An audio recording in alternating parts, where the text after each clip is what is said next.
नमस्कार, doctor Dharmendra Sharma, government अष्टांग Ayurvedic college में मैं एसोसिएट प्रोफेसर के पद पर पदस्थ हूँ। जैसा कि आप सभी लोग जानते हैं, आज पूरा विश्व एक वैश्विक महामारी के पंजे में फंसा हुआ है। ये जो व्याधि है कोविड-19, इसका वैसे पूरा नाम सार्स कोविड-19 है। SARS SARS severe acute respiratory syndrome, COVID corona virus disease 19। चूंकि सबसे पहला केस ये 12 दिसंबर 2019 में ये चीन के वुहान शहर में जानकारी में आया और उसके बाद में निरंतर रोगियों की संख्या बढ़ती चली गई और निरंतर बढ़ते बढ़ते कई देशों में ये फैलती चली गई और आखिरकार 11 मार्च को WHO ने इसको वैश्विक महामारी घोषित कर दी। ये जो व्याधि है ये बेसिकली श्वसन तंत्र को या रेस्पिरेटरी ट्रैक्ट को प्रभावित करने वाली व्याधि है और जब भी कोई व्यक्ति इस व्याधि से ग्रसित होता है तो ये जब भी वो खांसता है, छींकता है, तो छींकने से, खांसने से या थूकने से जो ड्रॉपलेट्स निकलते हैं उनके संपर्क में अगर कोई स्वस्थ व्यक्ति आ जाता है वो भी ग्रसित हो जाता है, या संक्रमित व्यक्ति के द्वारा कोई भी हाई टच सतह को छूने से वो जो वायरस के जो ड्रॉपलेट्स वो वहां पे चिपक जाते हैं। उसके बाद में कोई भी स्वस्थ व्यक्ति उस हाई टच सतह पे अगर अपना हाथ टच करता है और हाथ टच करने के बाद में उन्हीं हाथों को वो अपने मुंह के, नाक के या आंख पे लगाता है बार बार, तो वो वायरस उसके शरीर में भी प्रविष्ट हो जाता है। अब ये हाई टच सतह कौन कौन सी हो गई? दरवाजा का हैंडल हो गया, ATM का स्विच हो गया, लिफ्ट का बटन हो गया या डोरबेल हो गई। इनको अगर संक्रमित व्यक्ति द्वारा छुआ जाता है तो ये वायरस वहां चिपक जाते हैं और इसमें जो बुजुर्ग लोग या अन्य किसी बीमारियों से जो पीड़ित है पहले से ही, उनको संक्रमण ज्यादा होने की संभावना रहती है। अब सवाल यह है कि इसका रोकथाम कैसे करें। रोकथाम बहुत जरूरी है क्योंकि अभी इसकी कोई मेडिसिन अवेलेबल है नहीं, इसलिए सबसे जो प्रायोरिटी है वह है रोकथाम करना। रोकथाम के चरणों में 4 चीजें देखी जाती है। सबसे पहले तो होता है अपने हाथों को धोना, हैंड हाइजीन यानी कि बार बार साबुन के पानी से या साबुन और पानी से कम 20 से 40 सेकंड तक रगड़ करके हाथों को धोना है, बार बार धोना है।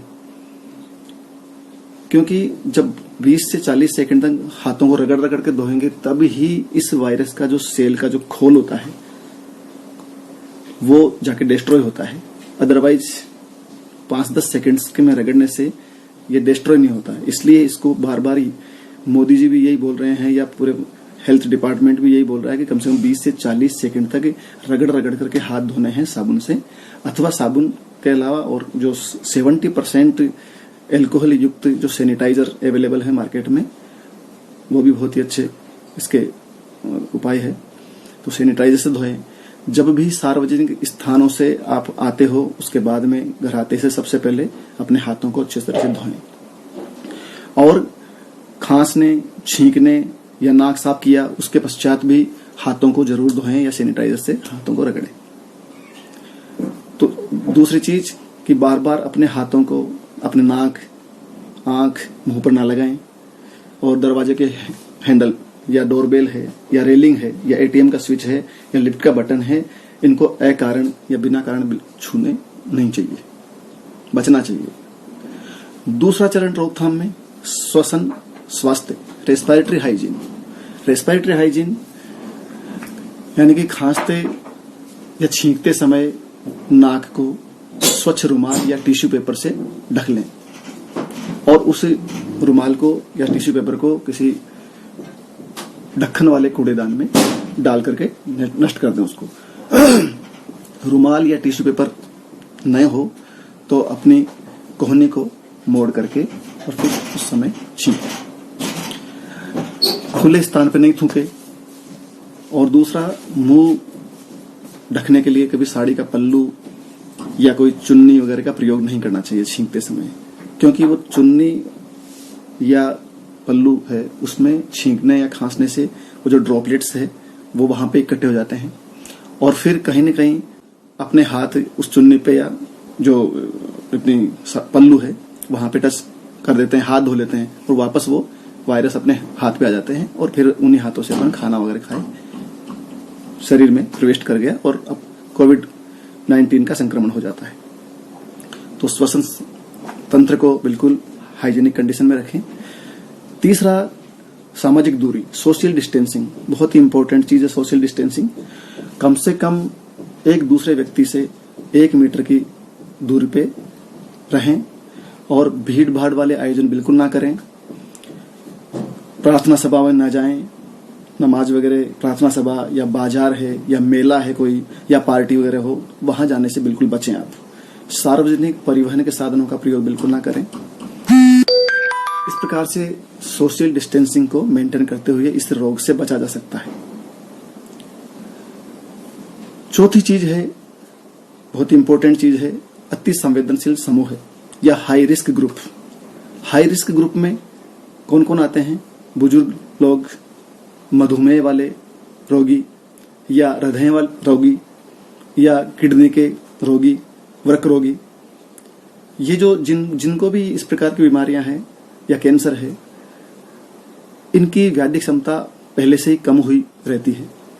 जिन लोगों की व्याधिक क्षमता कमजोर रहेगी उन व्यक्तियों में इस संक्रमण के होने के चांसेस ज्यादा रहते हैं। और दूसरी चीज, गर्भवती स्त्रियां। गर्भवती स्त्रियों में हालांकि अभी कोई ऐसा कोई एविडेंस नहीं आया, लेकिन फिर भी सावधानी के तौर पे गर्भवती स्त्रियां भी इसमें हाई रिस्क समूह में या आती है। तो इस प्रकार से ये व्याधि क्षमता जितनी अपनी मजबूत रहेगी उतना ही हम इस व्याधि से बचे रहेंगे। तो अपनी आयुष औषधियां, जिसमें त्रिकटु चूर्ण है, सौंठ, काली मिर्च, पिपली और सनसमनी वटी है जो गिलोय से बनी हुई रहती है, 2-2 गोली दोपहर में, रात में खाने के बाद में कुनकुने पानी से लेने का एक प्रावधान है। और त्रिकटु चूर्ण, सौंठ, काली मिर्च, पिपली से बना हुआ उसको 1/4 चम्मच चाय में, दूध में या गर्म पानी से लेना चाहिए दिन में 2-3 बार। और एक अणु तेल आता है, अणु तेल को 1 या 2 बूंद नाक में, दोनों नासा छिद्रों में डालना चाहिए ताकि लुब्रिकेशन बना रहे, नाक सूखे नहीं। और कुछ होम्योपैथी मेडिसिन भी इसके लिए आती है, आर्सेनिक एल्बम नाम से, वो भी 1-1 गोली स्ट्रिप वाली सुबह शाम देते हैं, या फिर वो जो महीन साबुदाने जैसी है व्हाइट वाली, 4-4, 5-5 गोलियां खाली पेट सुबह शाम देनी चाहिए। तो इस प्रकार से। और दूसरे, व्याधि क्षमता पे सबसे ज्यादा जोर दिया गया है इम्यूनिटी को बढ़ाने के लिए। आयुर्वेद में हजारों वर्षों से इम्यूनिटी बढ़ाने वाली औषधियों का बहुत ज्यादा प्रचलन है। बाल्यावस्था से ही विभिन्न प्रकार के लेहन योग, चटाने वाली जो चीजें होती है जन्मगुठी जैसे, या फिर स्वर्ण प्राशन नाम से एक योग आते हैं, स्वर्ण प्राशन, तो वो निरंतर लेते रहने से बचपन से ही इम्यूनिटी बहुत स्ट्रांग हो जाती है। वो ऐसा ही है जैसे आजकल जो वैक्सीन्स वगैरह जो लगाए जा रहे हैं, तो वैक्सीन्स का महत्व इसी बात से समझ सकते हैं आप कि जब भी हम बचपन से ही वैक्सीन्स लगाते रहे हैं तो उन रोगों के लिए हम बहुत ज्यादा हद तक बचे रहते हैं, हमारी पीढ़ियां बची रह रही है। या जब कभी भी कोई रोग होता भी है तो वो बहुत ही मृदु स्वरूप का होता है, एक्यूट नहीं होता कभी, क्योंकि उनकी वैक्सीन्स है। इसलिए वैक्सीन्स का जो महत्व है वही व्याधि क्षमता का महत्व है, अपनी इम्यूनिटी का महत्व है। Thank you.